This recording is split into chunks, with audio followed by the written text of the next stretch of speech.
तो 5 फैक्टर में 3 फैक्टर हो गए। अब हम लोग आते हैं चौथे फैक्टर पे। फोर्थ फैक्टर है ट्रांसपेरेंसी ऑफ द एटमॉस्फेयर। ये तो बड़ा सिंपल सा दिख रहा है। ट्रांसपेरेंसी ऑफ एटमॉस्फेयर का क्या मतलब हुआ भाई?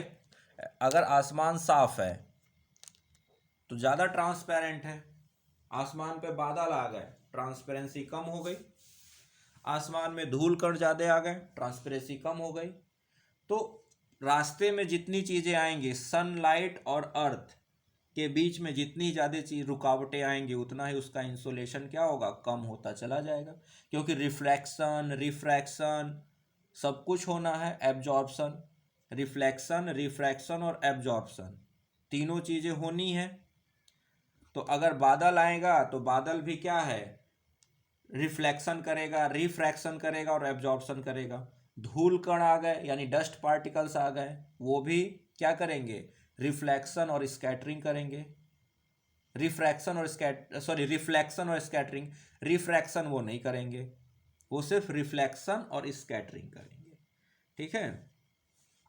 लेकिन कई चीज़ें हैं, तो लिखिएगा, लिखिए reflection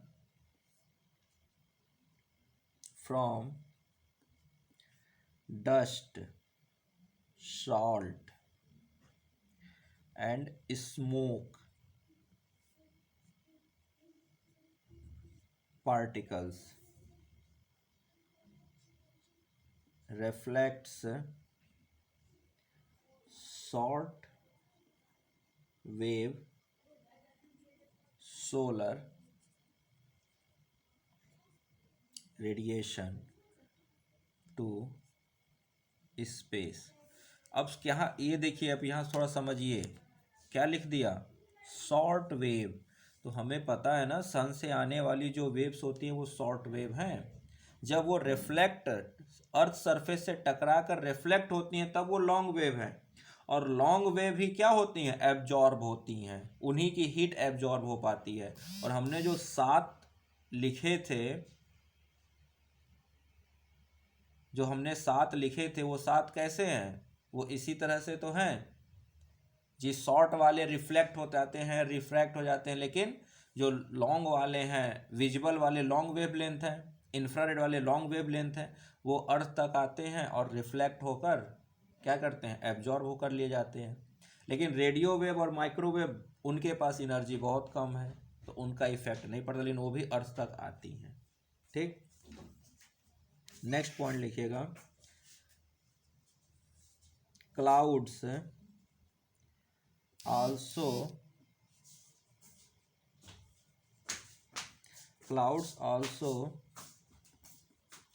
reflects solar radiation if they present। तो क्लाउड्स अगर प्रेजेंट होंगे तो क्या करेंगे, रिफ्लेक्ट भी करेंगे। ठीक। लेकिन शॉर्ट वेव को कुछ एब्जॉर्ब भी करते हैं और कुछ रिफ्रैक्ट भी करते हैं, पर मैक्सिमम रिफ्लेक्ट कर देते हैं। मैक्सिमम क्या होते हैं, रिफ्लेक्ट करते हैं। ठीक। नेक्स्ट लिखिएगा,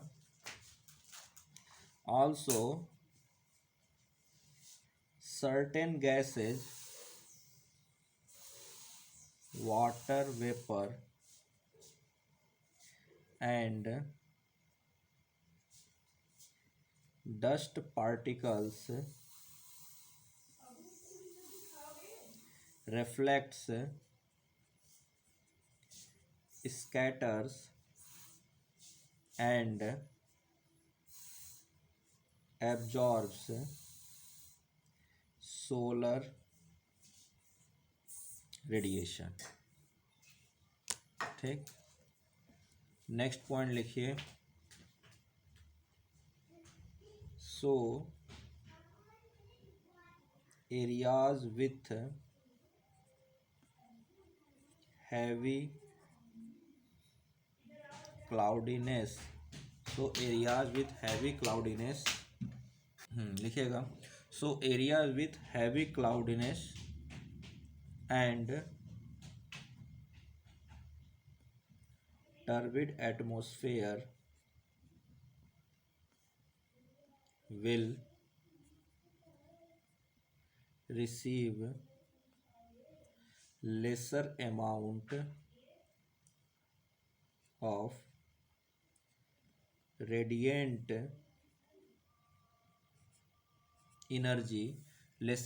of radiant energy at the surface। भाई जाहिर सी बात है, जहाँ पर क्लाउड आ गया या तेज हवाएं चलने लगी तो आसमान में क्या होगा, बहुत सारे डस्ट पार्टिकल्स आ जाएंगे, तो उससे क्या होगा, रिफ्लेक्शन ज़्यादा होगा, तो सरफेस पे रेडिएंट हीट कम आएगा। ये तो सिंपल सी लॉजिक है। तो यानी कि क्लाउड आ गए और डस्ट पार्टिकल आने का मतलब क्या हुआ, ट्रांसपेरेंसी घट गई। तो transparency of atmosphere is closely related to the latitude। अब लैटिट्यूड से भी इसका रिलेशन आ गया। अब कैसे, तो देखिए लैटिट्यूड ही सबसे बड़ा फैक्टर है इंसोलेशन के लिए। ड्यूरेशन ऑफ सनशाइन में भी लैटिट्यूड है, एंगल ऑफ इंक्लेशन भी लैटिट्यूड पर ही है, और ट्रांसपेरेंसी में भी लैटिट्यूड आ गया। ठीक है, तो चारों में सबसे इंपॉर्टेंट क्या है, लैटिट्यूड। पांचवा सोलर कांस्टेंट जो बचा वो थोड़ा सा डिफरेंट कॉन्सेप्ट है, तो वो आपको बताऊं इसके बाद वही पढ़ेंगे हम लोग। तो इसमें लिखिएगा, देखिए in the higher latitude sun's rays are more oblique means झुकी हुई, ठीक है। और हाई लैटिट्यूड का मतलब क्या हुआ, 90 डिग्री, 60 डिग्री, 70 डिग्री, यही है ना हायर लैटिट्यूड, ठीक है। हाँ, तो ऑब्लिक लिखिएगा सो दैट। देखिए कई बार क्या होता है ना, हायर लैटिट्यूड बोलने का मतलब लोग सोचते हैं अरे बीच वाला हिस्सा समझ लेते हैं, लेकिन नहीं, बीच वाला हिस्सा तो 0 डिग्री है। हायर का मतलब पोल की तरफ बढ़िए, 0 डिग्री से जितना पोल की तरफ बढ़ेंगे उतना लैटिट्यूड हायर होता जाएगा। तो ये थोड़ा सा ध्यान में रखना होता है, नहीं तो जल्दबाजी में क्या होता है, उल्टा समझ लेते हैं। लिखिएगा so that they have to pass through relatively thicker layers of the atmosphere,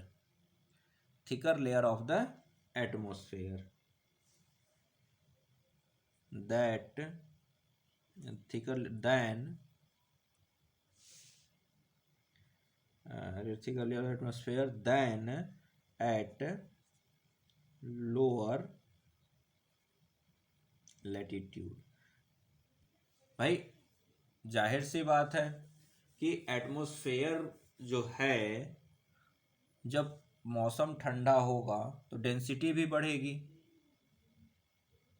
वहाँ पर क्या है, वहाँ की हवा ज़्यादा डेंस भी है, और हमें ये भी पता है कि भाई कुल मिला जुला कर एटमॉस्फेयर की हाइट तो सब जगह बराबर ही है, लेकिन जो पोल वाला हिस्सा है वहाँ पर डेंसिटी भी ज़्यादा है, ठीक है। और डिस्टेंस ज़्यादा ट्रेवल करने का मतलब है कि हम हर लेयर में डिस्टेंस ज़्यादा ट्रेवल कर रहे हैं।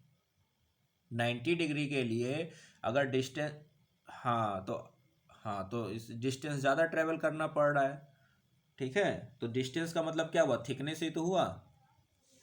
तो लिखिएगा नेक्स्ट पॉइंट, लिखिए in winter when the altitude of the sun is relatively lower, comma, there is greater loss of the incoming solar radiation than in summer. यानी गर्मी के समय जो लॉस होता है उससे मुकाबले ज़्यादा लॉस होता है ठंड में। कहाँ पर? जब हम लैटिट्यूड के ऊपर चलते चले जाते हैं। तो जैसे हमारे इंडिया में ठंड कब पड़ती है? जब सन ट्रॉपिक ऑफ कैप्रिकॉर्न मकर रेखा पर हो तो इंडिया पर सबसे ठंड पड़ेगी। तो अगर आप उस वक्त का डायग्राम समझो अपने पीछे के जो आपने बनाए हैं डायग्राम, तो वहाँ आपको कैसा दिखेगा? वो इसी तरह का दिखेगा ना। अगर मैं छोटा सा डायग्राम यहाँ पर बनाऊँ, मान लीजिए ये अर्थ है और ये 23.5 डिग्री नॉर्थ है जहाँ पर अपना देश भारत है, और सन की रे डायरेक्ट यहाँ पड़ रही है। तो यहाँ पर क्या हो गया? एंगल इंक्लिनेशन क्या हो गया? ऑब्लिक हो गया। तो अब डिस्टेंस भी देख लीजिए, ज़्यादा डिस्टेंस यानी एटमॉस्फेयर में ज़्यादा ट्रैवल करना पड़ा। एटमॉस्फेयर ज़्यादा ट्रैवल तो ज़्यादा लॉस हुआ तो हमारे यहाँ इंसुलेशन कम पहुँची तो हमें ठंड महसूस हुई।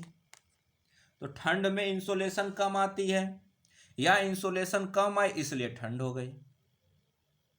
बात वही है, बस कहने का तरीका बदल गया। ठीक है। तो ट्रांसपिरेसी एटमॉस्फेयर क्या है भाई? कैसा मौसम है, अगर बादल लग गया तो भी इंसुलेशन कम हो गया, एटमॉस्फेयर में डस्ट ज़्यादा हो गया तो भी इंसुलेशन कम हो गया। विंटर है यानी कि, या यूं कहिए कि ज़्यादा डिस्टेंस ट्रेवल करना है, हाई एल्टीट्यूड पर है कोई कंट्री, तो भी इंसुलेशन उसको कम मिलेगा। क्यों? तो ट्रांसपिरेसी के भी क्या है, किस पर डिपेंड कर रही है? ट्रांसपिरेसी ऑफ एटमॉस्फेयर के ऊपर भी लैटिट्यूड क्या कर रहा है? डोमिनेट कर जा रहा है। ठीक है ना। चलिए, तो ये हो गया। अब पांचवा कंसेप्ट है जो है सोलर कांस्टेंट, उसको देखते हैं। तो ये नोट डाउन हो गया पूरा। तो अब हम लोग के पास पांचवा जो है, ये चार हमने पढ़ लिया, पांचवा हम लोग के पास कंसेप्ट है वो है सोलर कांस्टेंट। क्या है? Solar constant. और सोलर कांस्टेंट में दो टर्म आता है, एक है sunspot and solar flares. अब ये क्या चीज़ें हैं? तो थोड़ा सा सन के बारे में जान लेते हैं कि ये क्या चीज़ है, तो अपने आप वो चीज़ आपको समझ में आ जाएगी। ठीक है, थोड़ा समझने की कोशिश कीजिए। हाँ, कि ये है हम लोग का सन। ठीक। अब कहानी क्या है कि इस सन में जो हाइड्रोजन का पूरा स्प्रेडिंग है ना, फैलाव, वो हर जगह इक्वल नहीं है। हाइड्रोजन जो है, और हाइड्रोजन ही मेन है एनर्जी का सोर्स सन का, फ्यूजन उसी में होता है ना हाइड्रोजन में। तो ये जो हाइड्रोजन है ये क्या है? अनइक्वल, अनइवन सन पर डिस्ट्रीब्यूटेड है।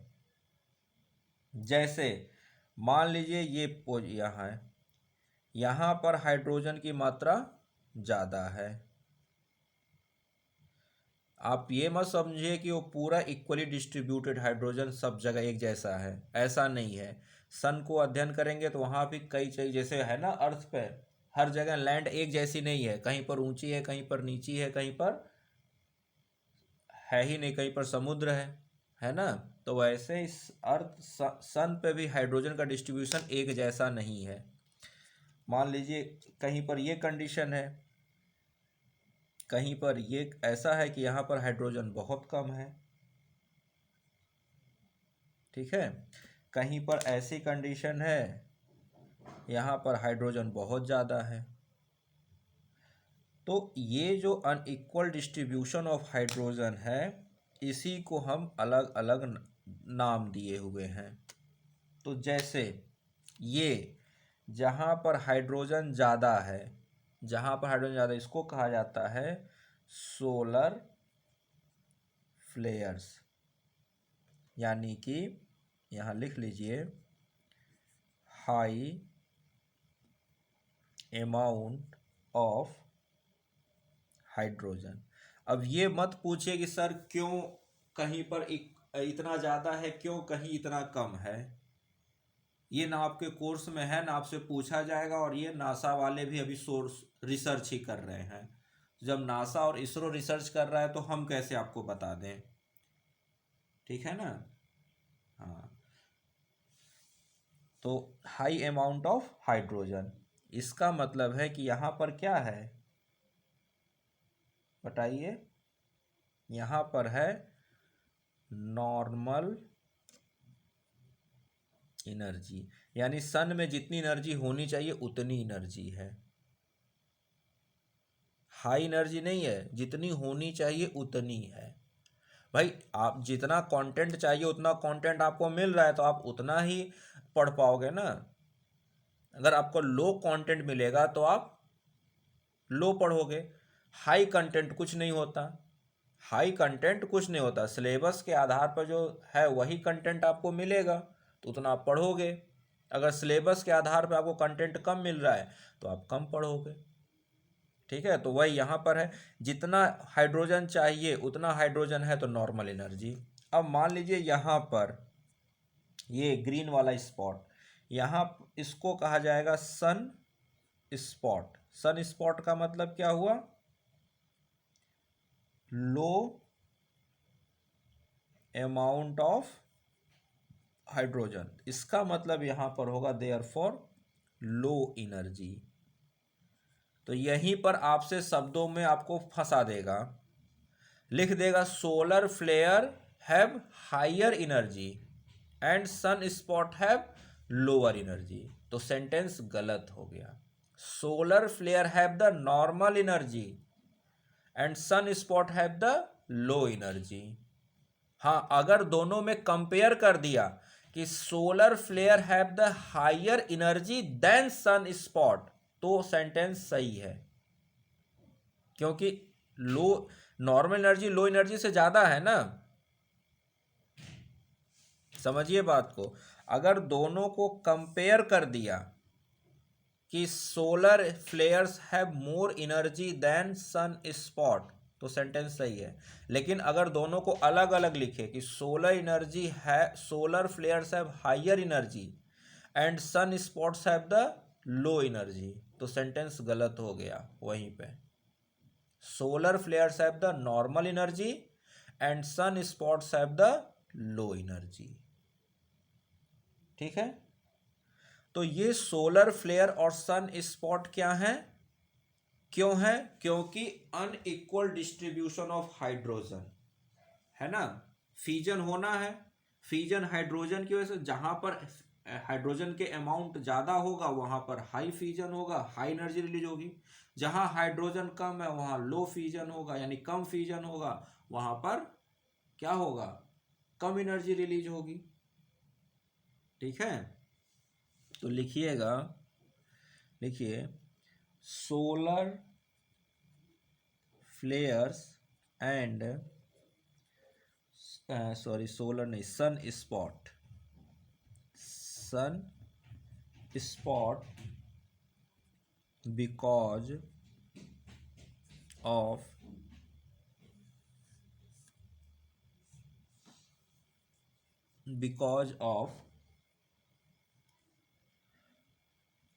unequal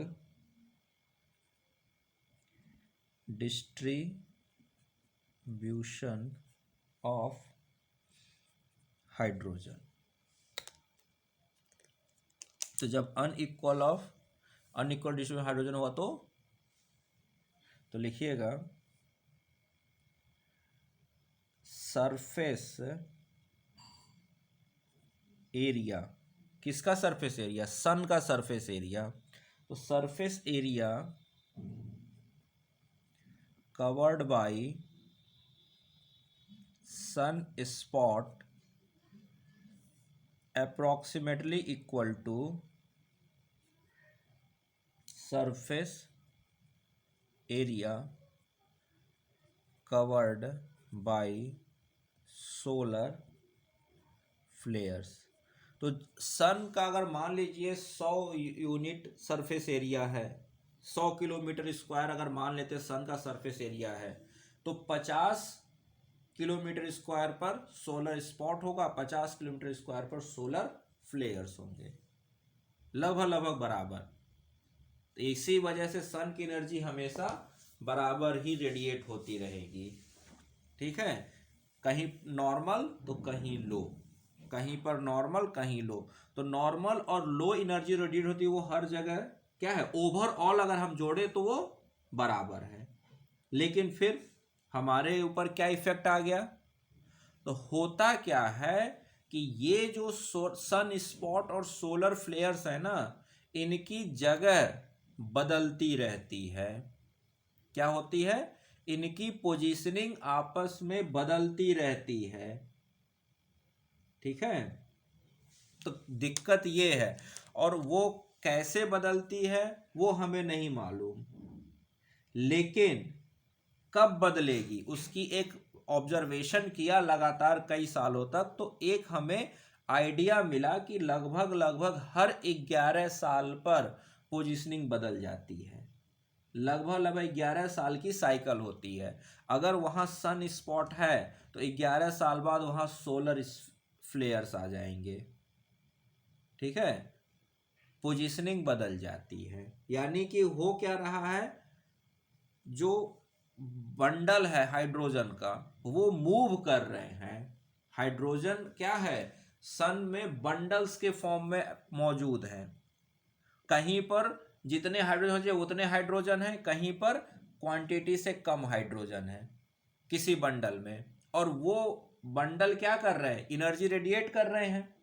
लेकिन उन बंडल्स की कंडीशन है कि वो बंडल्स भी आपस में घूम रहे हैं। समझने के लिए आप इस तरह समझिए कि आपके पास 10 टॉर्च हैं, कुछ टॉर्च आपके 5 वाट के हैं और कुछ टॉर्च आपके 10 वाट के हैं, और उन सब को आपने एक टोकरी में रख दिया। तो 10 वाट वाले की रोशनी ज़्यादा होगी, 5 वाट वाले की रोशनी कम होगी। लेकिन आपने क्या किया, आपने कुछ उस टोकरी को हिला दिया, तो क्या होगा, सभी की पोजीशनिंग डिस्टर्ब हो गई। सभी की पोजीशनिंग, तो कहानी वही हुई कि बंडल ऑफ लाइट्स तो है, यानी टॉर्च तो है, लेकिन क्या हो रही है, सब आपस में इधर उधर घूम रहे हैं, मूव कर रहे हैं। यही हुआ ना, वही चीज यहां पर भी है कि ऐसे बंडल के फॉर्म में हाइड्रोजन अपना अपना ग्रुपिंग बना के रह रहे हैं, लेकिन ये भी आपस में इधर उधर तैर रहे हैं, मूव कर रहे हैं। ठीक है, तो लिखिएगा, लिखिए sun spots and solar flares, लेकिन दोनों की क्वांटिटी लगभग बराबर है। ठीक है, जितने 5 वाट के बल्ब आपके पास टॉर्च हैं उतने ही 10 वाट के भी हैं। ठीक है, तो दोनों की क्वांटिटी बराबर है। तो सोलर फ्लेयर्स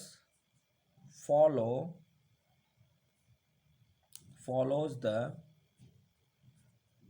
cycle of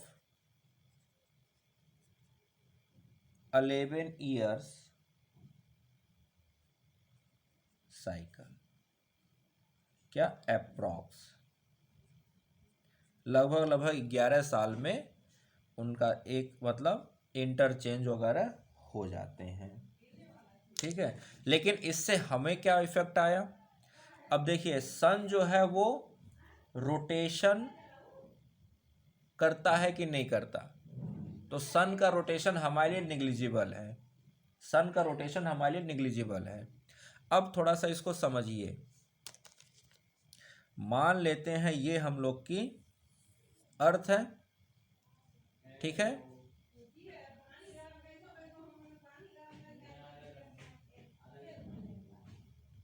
ये हमारी अर्थ है, ठीक है ना। और यहाँ पर है हम लोग का सन। अब ये 3D है। अब मान लीजिए कि जिस साइड हम अर्थ के हैं, अभी ये हिस्सा क्या है, अर्थ की तरफ है। अब इस हिस्से में क्या हो गया, सोलर फ्लेयर्स की संख्या ज़्यादा हो गई और सोलर स्पॉट्स की संख्या इधर हो गई। मान लेते हैं इधर 3 है और ये,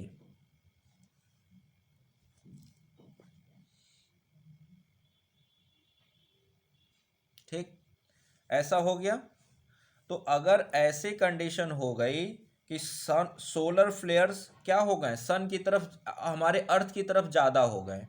अब सोलर फ्लेयर्स हमारे अर्थ की तरफ ज़्यादा हो गए तो हमें क्या मिलेगी, नॉर्मल एनर्जी ज़्यादा मिल रही है। तो इस कंडीशन में हमें क्या मिलेगा, सोलर इंसोलेशन ज़्यादा मिलेगा, इंसोलेशन हमारी क्वांटिटी बढ़ जाएगी।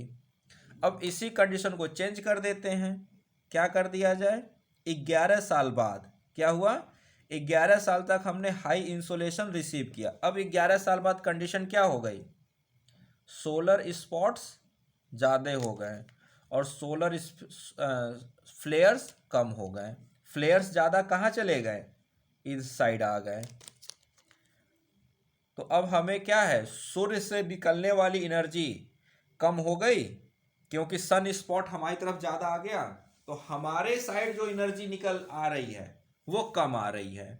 ओवरऑल सन की एनर्जी बराबर है क्योंकि इनकी संख्या में कमी ज़्यादा नहीं हुई है। उस वक्त भी ये 4 थे, ये भी 4 थे, लेकिन हुआ क्या, इन्होंने पोजीशनिंग बदल ली। अब अर्थ के साइड ये ज़्यादा हैं तो यहाँ लो एनर्जी वाले ज़्यादा हो गए, तो इधर एनर्जी कम हो गई, इधर एनर्जी ज़्यादा हो गई। तो अर्थ को मिलने वाली एनर्जी क्या हो गई, कम हो गई।